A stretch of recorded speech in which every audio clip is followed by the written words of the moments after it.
Welcome to this Lectio Divina experience of reading, meditating and praying the Word of God for the first Sunday of Advent, Year C. During the Advent season, the Gospel invites us to grow as a waiting people, to wait with trust, patience and hope, as an expression of our love for God and for one another.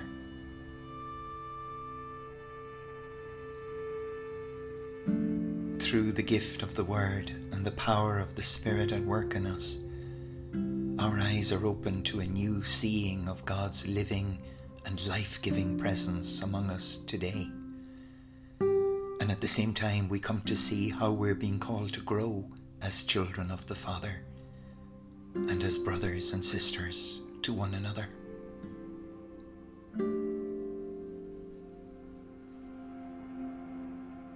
Feel free to pause the podcast at any stage of the journey and take it up again in your own time.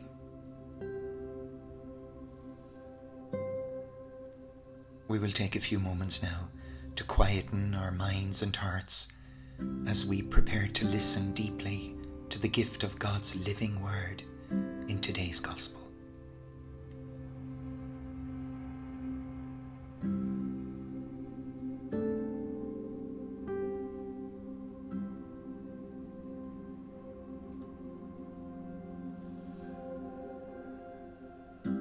Our food for the journey this week is Luke chapter 21, verses 25 to 28 and 34 to 36. Jesus said to his disciples, "There will be signs in the sun, moon and stars. On earth, nations in agony, bewildered by the clamour of the ocean and its waves. Men dying of fear as they await what menaces the world, for the powers of heaven will be shaken. And then they will see the Son of Man coming in a cloud with power and great glory. When these things begin to take place, stand erect, hold your heads high, because your liberation is near at hand. Watch yourselves, or your hearts will be coarsened with debauchery and drunkenness and the cares of life, and that day will be sprung on you suddenly like a trap. For it will come down on every living person on the face of the earth. Stay awake, praying at all times for the strength to survive all that's going to happen and to stand with confidence before the Son of Man."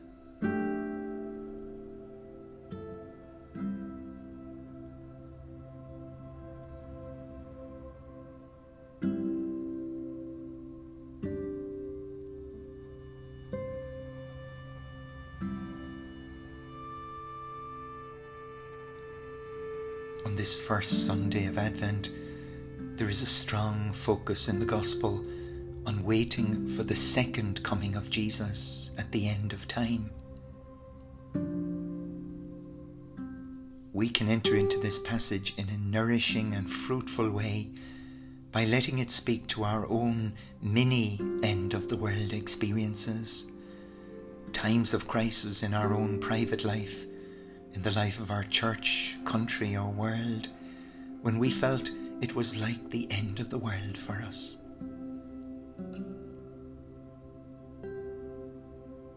Using strong apocalyptic language, Jesus speaks of the inevitability of disasters, destruction and death.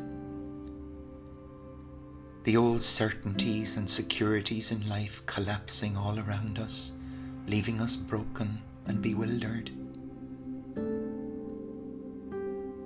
In the midst of all this upheaval and distress, Jesus professes an unwavering trust and confidence that it will only be a matter of time before the saving presence of his Father will manifest itself for those who know how to wait.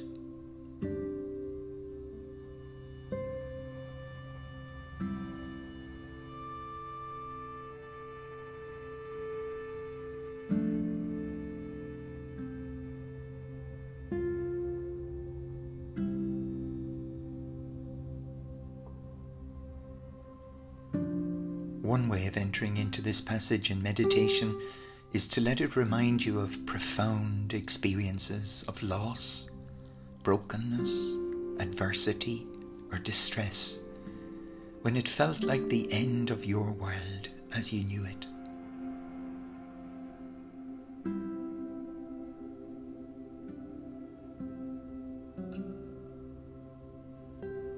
There were signs in the sun, the moon, and the stars.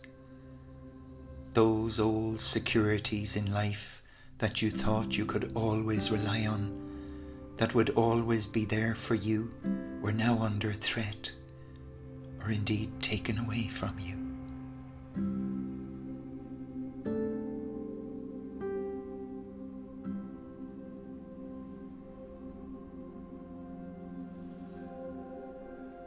Remember the experience of nations in agony, the terrible pain of loss and anguish for you and for others.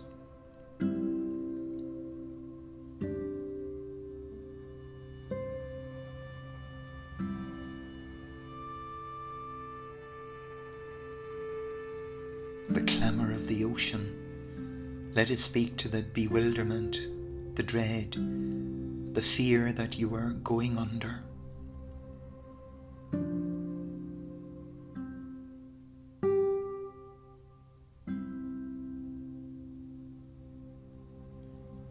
Even the powers in heaven were shaken as you began to wonder, where is God?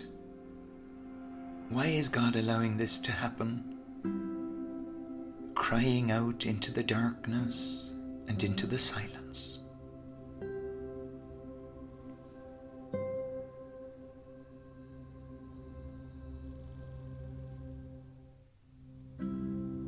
Perhaps you were there for what seemed a long, long time, barely coping, struggling to remain faithful to your commitments and responsibilities, but all the time waiting, watching, hoping.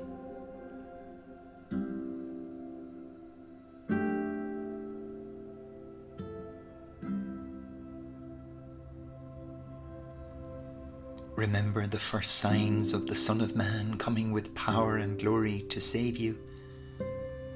Expressions of kindness, care, reassurance and encouragement from others that slowly began to touch you, to awaken new heart in you, to encourage new hope.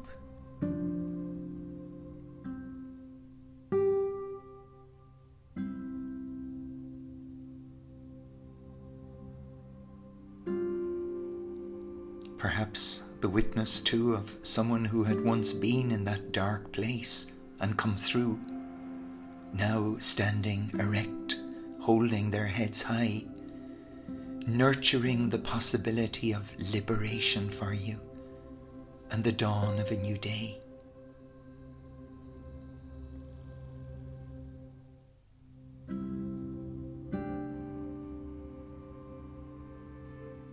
Or perhaps for you it was the healing presence of nature, new stirrings of growth and rebirth that evoked in you the promise of new life.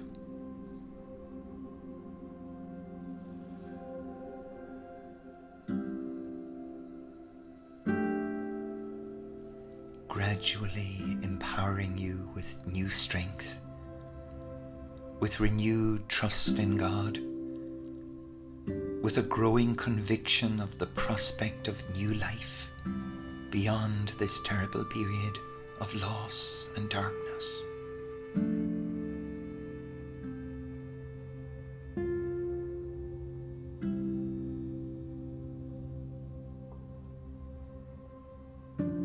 Slowly, tentatively, you began to find your feet again.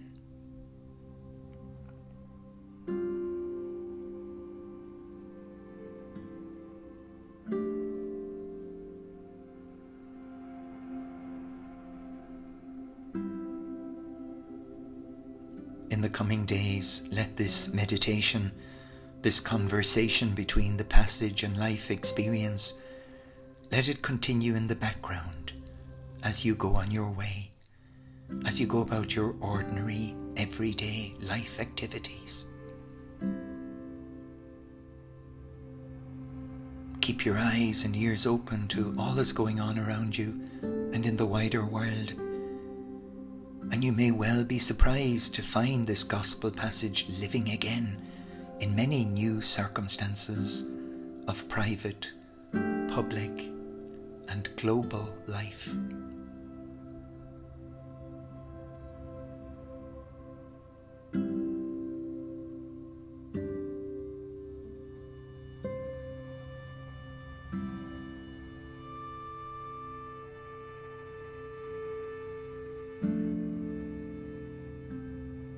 When the time is right, we may be moved to prayer, to thank God for the gift of this passage and the grace-filled memories that it has evoked.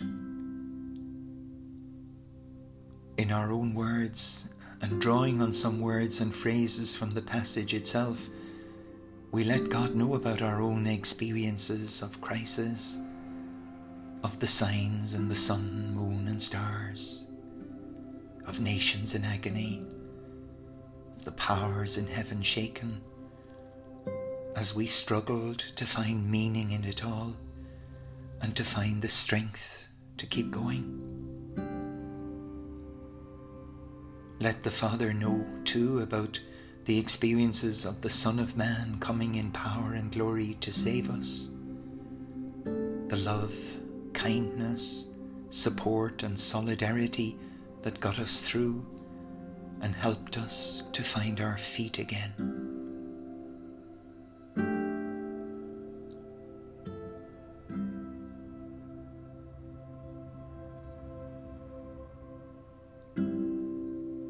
We ask forgiveness too for the times when our hearts were coarsened with drunkenness and debauchery, those understandable temptations to run away, to numb the pain, to seek refuge in potentially harmful activities, luring us away from you, Father, and from the loving care of those who tried to reach us.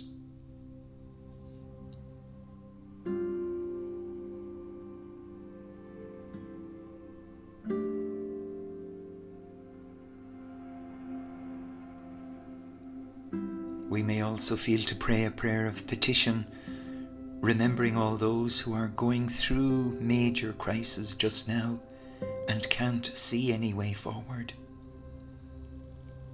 With faith and trust in your promises, Father, and drawing from the depths of our own experience, may we not be afraid to come close to them, to show compassion, to reach out with tenderness, that they too might find the strength to stand erect, hold their heads high, and know that their liberation is near at hand.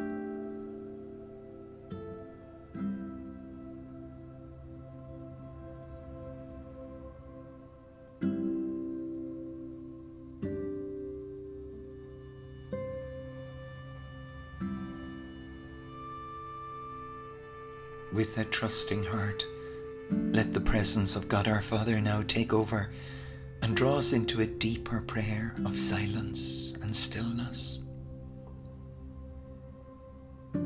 We enter into that deep moment in a loving relationship where there's no longer any need to say anything or do anything. We simply wait for the Father to draw us further and deeper into his loving presence, to an experience of oneness with God, with one another, and with all creation.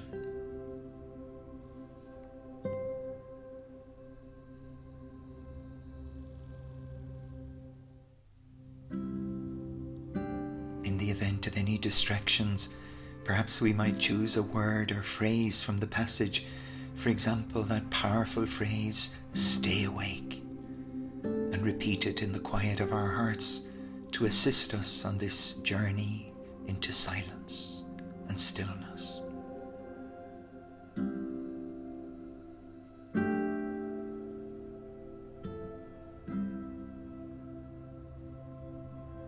We rest our hearts simply and receptively in the presence of God, and we stay with this deep prayer for as long as it is given to us.